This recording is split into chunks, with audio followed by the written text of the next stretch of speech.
There's no denying that Tony Dungy was a master of his craft. During his 28-year career, Dungy rose to become one of the most successful and beloved coaches in the history of the National Football League. In his first job as a head coach, Dungy did the seemingly impossible by turning the perennially pathetic Tampa Bay Buccaneers into a playoff-bound powerhouse. Then, after a move to Indianapolis, Dungy led the Colts to their first Super Bowl victory in 36 years, making Dungy the first African-American head coach to ever hoist the Vince Lombardi Trophy.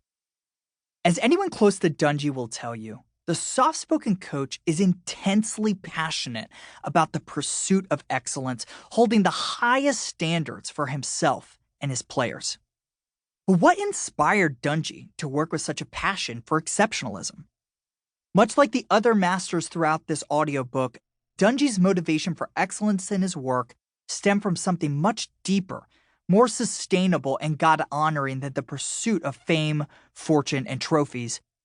Dungy was inspired by his parents, both of whom were masterful educators, to pursue excellence as a means of glorifying God and serving others. Remembering his parents' example, Dungy said, "My parents were definitions of excellence in teaching. It was important to them to be the best that they could be, not for personal reasons, but that was their concept of serving. They wanted to serve people in the best way possible." That commitment to mastery had a lasting impact on Dungy, who has thought a lot about excellence throughout his career. Excellence is doing something at the very highest level it can be done, using all your capabilities and everything God has given you, Dungy said. I talk a lot about excellence because I think from a Christian perspective, that can get lost sometimes. We don't always think of excellence as a Christian concept, but I think God does desire us to be excellent at what we do. Just because we're Christians doesn't mean we should take the approach to just move forward and let the Lord handle it. He wants us to be excellent in what we do. He's placed us in our careers. We do have a responsibility to be the very best we can be in whatever field we decide to take up. We all run to receive a prize and to win. I never want to forget that part of it. We should run to win. Throughout his career, Dungy won a lot. If there was ever a doubt that Dungy was a master of his craft as a coach, his induction into the NFL's Pro Football Hall of Fame certainly removed that skepticism. As Dungy took the stage in Canton, Ohio to receive the Ring of Excellence, the audience of adoring fans, family, and former players erupted in rapturous applause.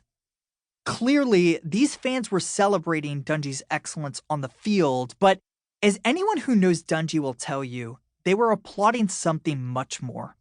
They were celebrating a man who understands that while he is called to be excellent in his work, his faith commands him to be excellent in all things, including as a husband and father. In a moving speech, Marvin Harrison, Dungy's former player and fellow Hall of Fame inductee, addressed his former coach directly, saying, "Coach Dungy, my final head coach, I could sit up here for 15 minutes and tell you about how important it was to have you as my coach and talk about football. But what you brought to our team and to me was more important than anything. You taught us how to be teammates. You taught us how to be men. But the most important thing is you taught us about fatherhood. So I want to thank you for that." Harrison's sentiment has been echoed by countless players Dungy has coached and mentored throughout his career. But Dungy didn't just tell others how to be an excellent father. He modeled it. I grew up in Tampa Bay, and I still remember seeing Dungy with his kids at sporting events where my friends and I were playing. Even at the height of his career, Dungy always seemed to make time to cheer his kids on from the sidelines. If you're only focused on excellence in your job or excellence on the field, you will get totally out of balance and out of whack, Dungy said. Yes, I need to be excellent as a coach. I need to be excellent as a Christian. I need to be excellent as a father. I need to be excellent as a person in the community and strive for that excellence everywhere and not just in one area.